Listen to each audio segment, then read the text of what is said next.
Welcome to the G-Man Reviews podcast. Today I want to talk about Total War Warhammer 3 and specifically about why I think the Empire has the most essential hero roster in the game.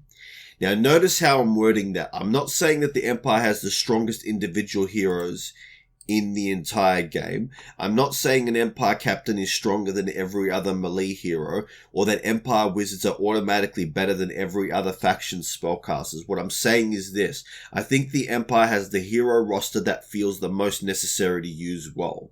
And that matters because there's a difference between a faction having good heroes and a faction having heroes that feel like a part of the faction's core operating system. For the Empire, heroes are not just optional extras, they are the glue. The reason for that starts with how the Empire plays. The Empire is a classic combined arms faction. It has artillery, gunpowder, cavalry, magic, and decent infantry. It is flexible, adaptable, and beginner-friendly in the sense that it can do a bit of everything. But the flip side of that is that outside of some standout units, a lot of the roster is not designed to just stat check each other factions head on. Empire armies usually work best when all the moving parts are supporting each other. And that is when the heroes come in. Because if you look at the Empire roster honestly, its infantry is usually there to hold, not to dominate. And its gunline and artillery can do huge damage, but they need time and protection. Its cavalry can hit hard, but it wants support. Its armies are powerful when coordinated, but they are not usually the kind of armies that can just be thrown forward on raw elite stats alone. But the heroes matter more. They patch weaknesses, they amplify strengths, they give their Empire frontline support, battlefield control, dueling tools, assassination utility, campaign map pressure, and magical flexibility. And this is why the Empire has the most essential hero roster in the game. First, let's talk about the Warrior Priest. If I had to pick the single best example of what I mean, it would be the Warrior Priest. The Warrior Priest is one of the main reasons this whole argument works, because the Warrior Priest does exactly what the Empire needs. He's not just a fighter, he's a support hero that helps ordinary Empire troops perform above their weight. He can stand in the line, he brings useful active abilities, and he helps infantry hold longer and fight better. That matters a lot for the Empire, because Empire infantry is often solid but not overwhelming. A Warrior Priest gives that line extra staying power, an exact value at that exact point where the Empire needs it most. Sources describing the Warrior Priest consistently frame him as a versatile support unit, especially highlighting abilities like Soulfire, Shield of Faith, and Hammer of Signa as key parts of his battlefield utility. So the really important thing when talking about these particular abilities is they kind of are like spells in the effect that they do buff an area, but they don't use up magic, they just have a cooldown, right? And so what that means is that, like, in a particular area of effect, like, say, a particular scrum with a lot of infantry, the Warrior Priest can use these abilities to buff your units to help you. Like, realistically, it can actually really turn the tide of battle.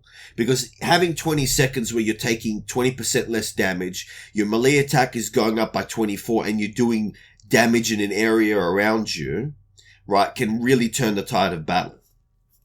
And it's not just battle value either. On the campaign side, the Warrior Priest also brings useful support to the wider army and faction. So they are pulling their weight before battle, during battle, and after battle. And that is a huge part of what makes an Empire hero feel essential. They are not just there for one narrow task, they are woven into how the faction works. When I play the Empire, the Warrior Priest is one of those heroes that rarely feels wasted. He's like part of the army structure.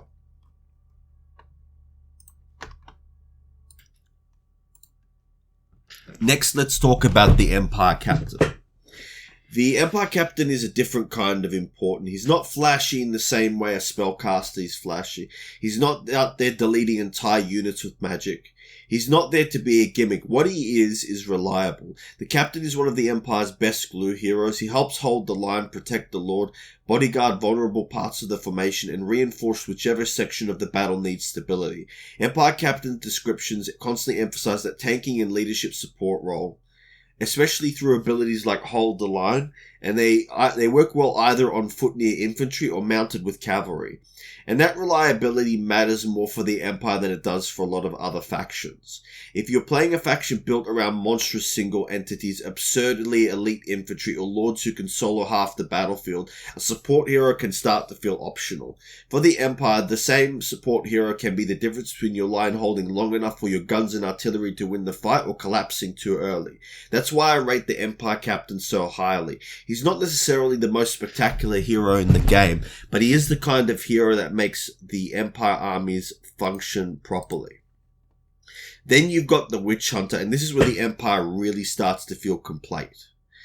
Because the Witch Hunter gives the faction something a lot of players undervalue until they get better at campaign play, control. The Witch Hunter is not just a battlefield tool. He's a campaign map weapon. He scouts, he interferes, he pressures enemy heroes, he helps disrupt enemy movements, he gives the Empire a way to actively harass threats before the battle even starts. Witch Hunter strategy descriptions heavily stress their role as scouts, assassins, and anti-character specialists, both on the campaign map and in battle. And then in battle, he still has a job. He's not a frontline bruiser, but he is very good at singling out important targets. He can help pressure enemy characters and monsters, especially when used in combination with the Empire's missile power. That synergy matters because the Empire already wants to win a lot of the fights by focusing fire, controlling space, and punishing key enemy pieces. So again, the Witch Hunter fixed the faction perfectly. He's not just a good hero, he's a hero whose tools line up with what the Empire actually needs. That is a big difference. Then there are the battle wizards, and this is another massive point in the Empire's favor. The Empire has access to a broad spread of wizard heroes, which gives it real magical flexibility. The Empire roster includes multiple wizard hero lores rather than forcing you into one or a couple narrow magical identities. That matters because the Empire is a toolbox faction. You can tailor your magical support to what your army is trying to do. If you want more battlefield control, you can lean that way. If you want healing and sustain, you can lean that way. If you want more damage, leadership pressure, anti-armor support, or better setup for your missile line, the Empire can do that too, depending on which wizard you bring. And that is exactly the point. The Empire does not just have a wizard, it has options. That makes its heroes feel more essential because your heroes' choices are part of the army design. A light wizard does not play the same role as a jade wizard. A bright wizard does not solve the same problems as a grey wizard. A metal or death focused setup changes the way your army handles certain enemy types. So your hero slot is not just a box to tick, it's part of the tactical identity of the army. And that is one of the strongest arguments for the Empire having the most essential heroes. That faction gets a hero layer that adds flexibility on top of an already flexible roster. So next we're going to talk about the engineer. And this is the piece that makes the Empire roster feel even more complete in modern Warhammer 3.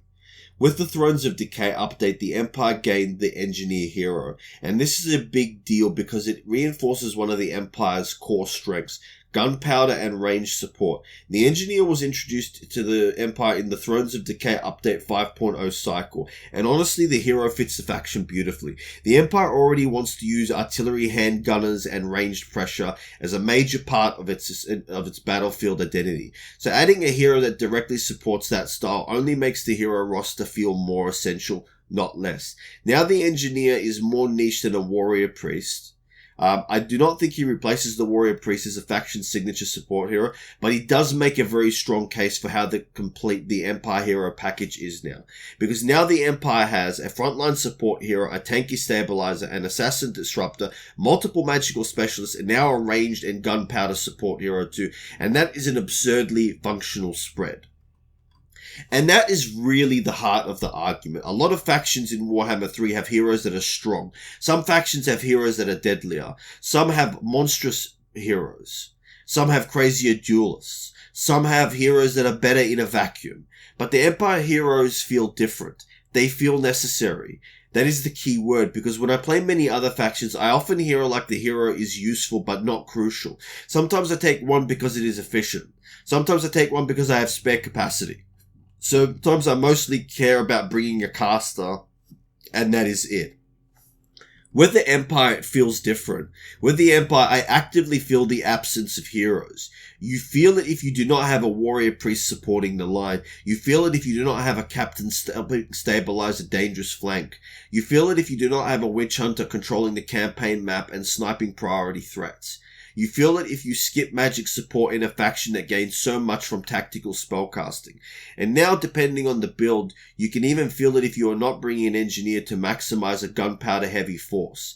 And that is why I think the Empire has the best heroes in the specific sense that matters. Not best as in individually overpowered, best as in most essential to use. Best as in most woven into the actual success of the faction, and best as in the faction's armies feel more complete, more reliable, and more dangerous when the hero layer is working properly.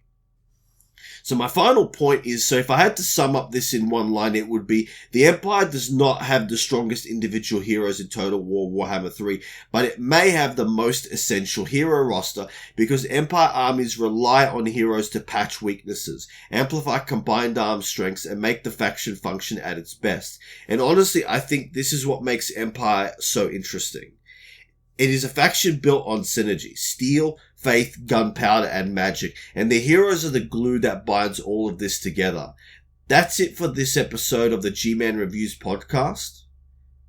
Please like and subscribe if you haven't already done so, and I will see you on the next one.